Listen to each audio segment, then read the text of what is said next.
thinking they can still slot in the Ruby for a little bit of surprise, displacement.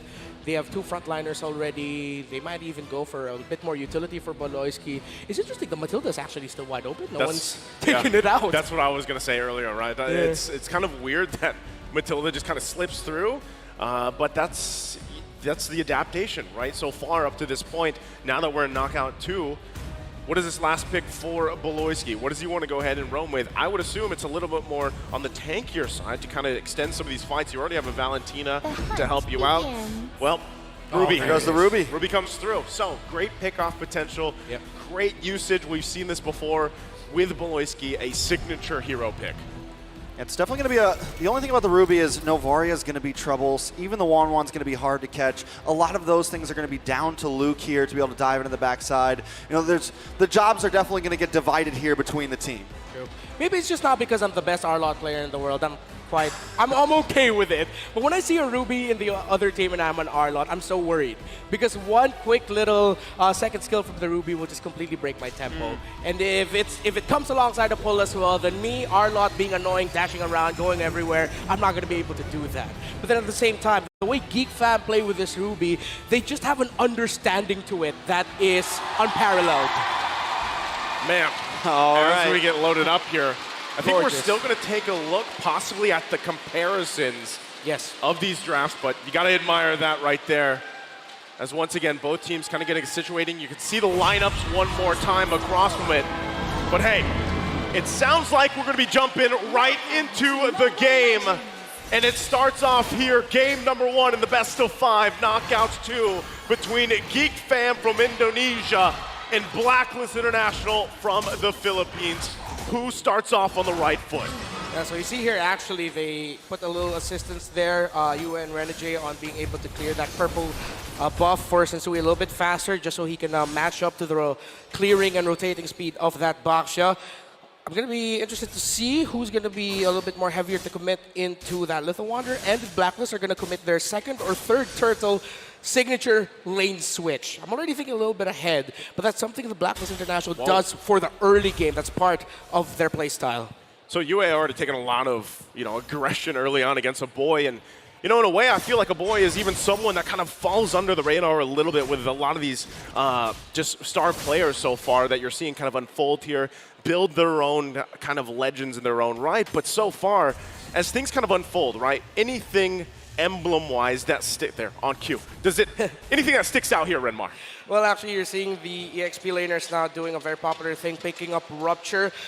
They really just want that instant gratification already for the early game, the damage that they can dish out. So these two teams are going to be watching out for the respective EXP laners. But more importantly, so BLACKLIST International need to watch out for Luke, because if they allow him to just freely hit his ultimate, those 3 strikes are going to surprise BLACKLIST, and next thing you know, they're going to be forced to go back.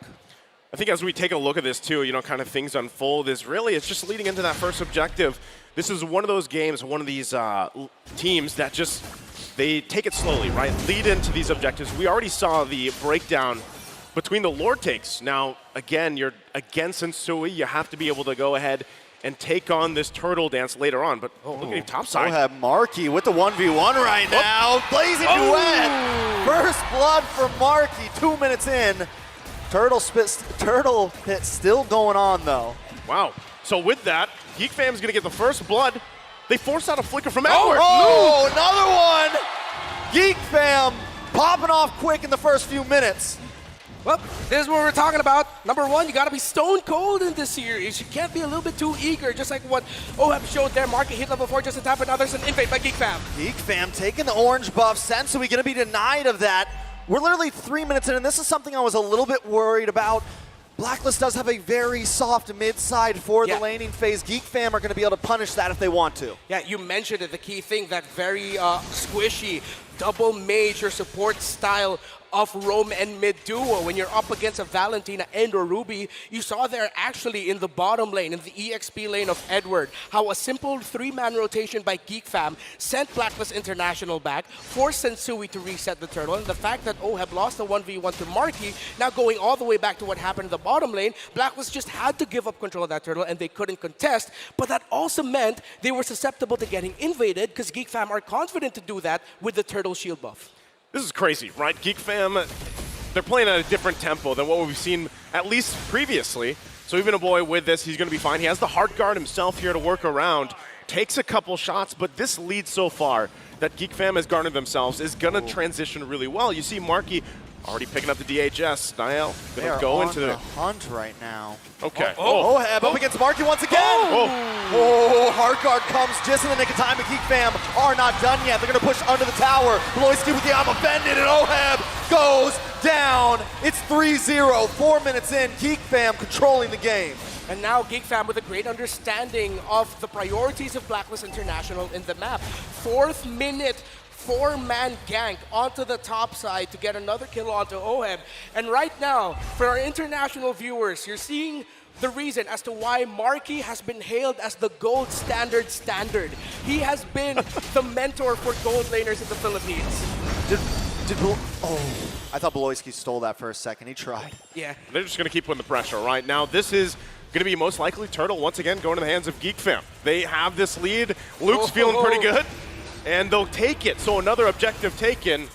So where does Blacklist International start to put the pressure on, knowing that now they've given up these 2 objectives? They're playing at this tune of GEEK Fam. What do they focus on here, Renmar?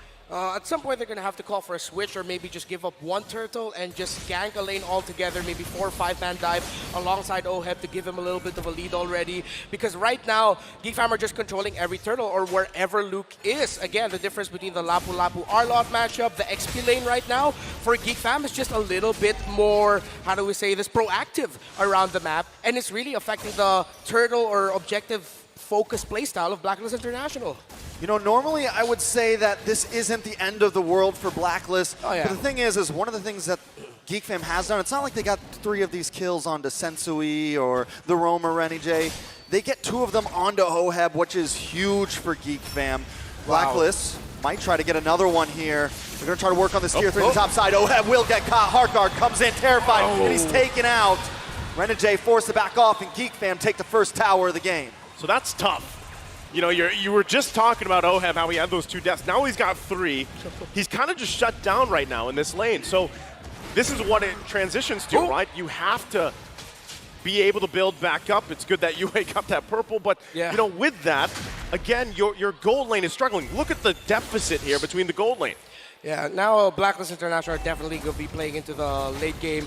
Marky honestly just has free reign here, but you got to appreciate here the gusto of Oheb and the trust that he has into Yue to supply his lane with Star Shatters when needed to get a little bit more damage onto Marky. So that's a glowing sign for Blacklist International that Oheb, it doesn't seem like he's changed up his aggression. Maybe he can be a little bit more careful, but it's a good sign that he's not giving up. He's not just taking it all in. He's doing everything that he can to find a way to turn it around single-handedly. So this is what we're getting now. What we talked about earlier, Blacklist with a 4-man gank, as GEEK Fam are going to be committing 2 onto the turtle.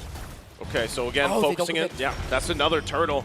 Going to the hands of GEEK Fam here, 3 for 3, furthering the gold lead, 3.5K ahead now. So once again, you're 7 minutes in. You got to build something up before that first Lord comes up if you're Blacklist International.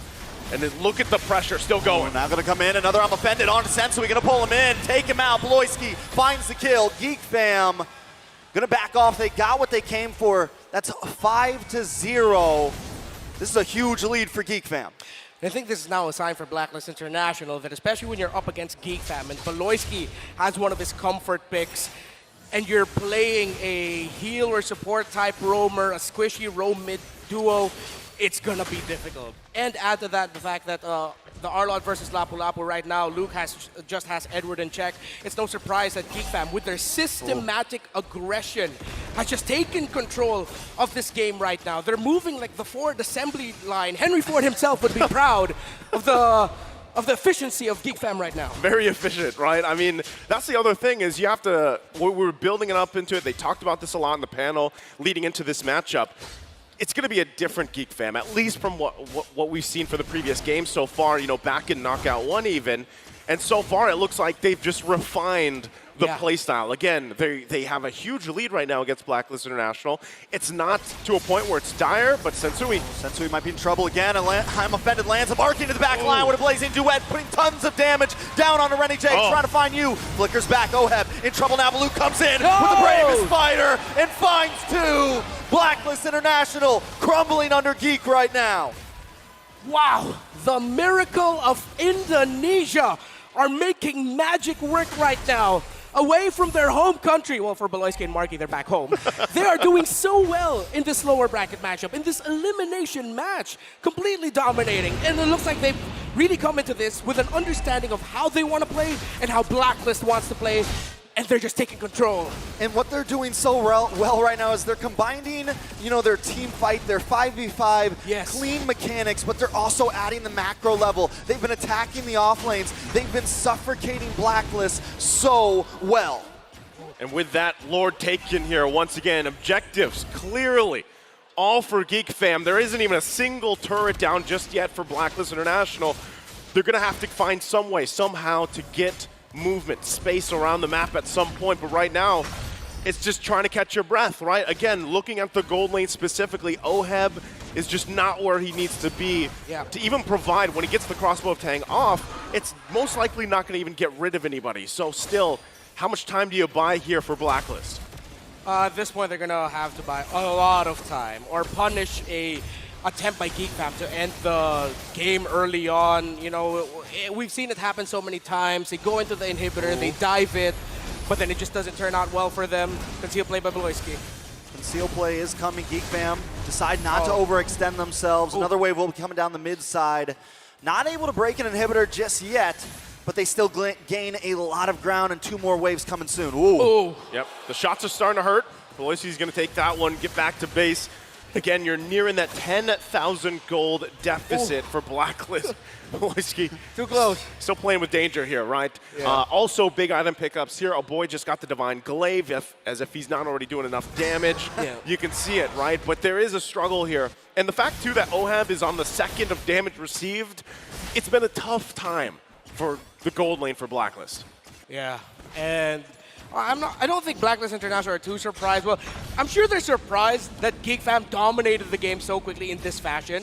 But I think they went into this game, especially after the draft, that they know that they're going to have to give up some mid-game, early game control. That is going to be GEEK fam's game early on, and then they'll just slowly build up and ramp up from there, try to get a counter punch.